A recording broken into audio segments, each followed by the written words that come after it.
আগরতলা পুর নিগমের কাউন্সিল বৈঠক সোমবার নিগমের কনফারেন্স হলে অনুষ্ঠিত হয়।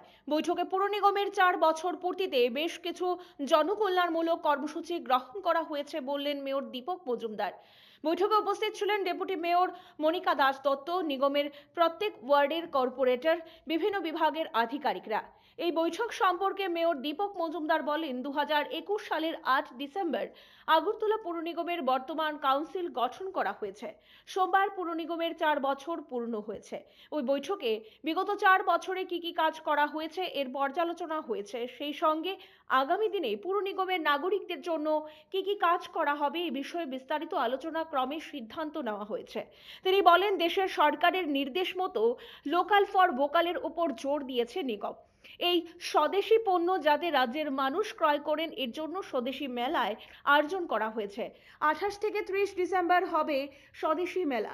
রাজ্যের মুখ্যমন্ত্রী ডক্টর মানিক সাহা এই মেলার উদ্বোধন করবেন। পাশাপাশি তিনি বলেন, আগরতলা পুর নিগমের এলাকা পরিষ্কার পরিচ্ছন্ন রাখতে স্বচ্ছতার উপর জোর দিয়েছে পুর নিগম। এর উদ্দেশ্যে ক্লাবগুলোকে পরিষ্কার পরিচ্ছন্নতার প্রতি উদ্বুদ্ধ করতে পুরস্কার প্রদানের কথা ঘোষণা করলেন পুর নিগমের মেয়র দীপক মজুমদার। এই পুরস্কারের নাম দেওয়া হয়েছে মুখ্যমন্ত্রী স্বচ্ছতা পুরস্কার।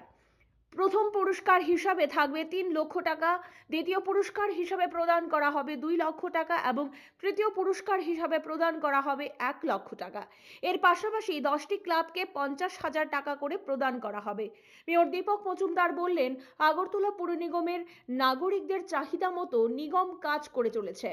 আগামী দিনেও এই কাজ করে যাবে পুর নিগমের কর্পোরেটররা। পাশাপাশি তিনি বলেন, পুর নিগমের 4 বছর পূর্তিতে কেন্দ্র করে শীত বস্ত্র দান, স্বচ্ছ ভারত অভিযান, স্বেচ্ছায় রক্তদান শিবির ইত্যাদি কর্মসূচি পালন করা হবে। ব্যুরো রিপোর্ট, পজিটিভ বার্তা।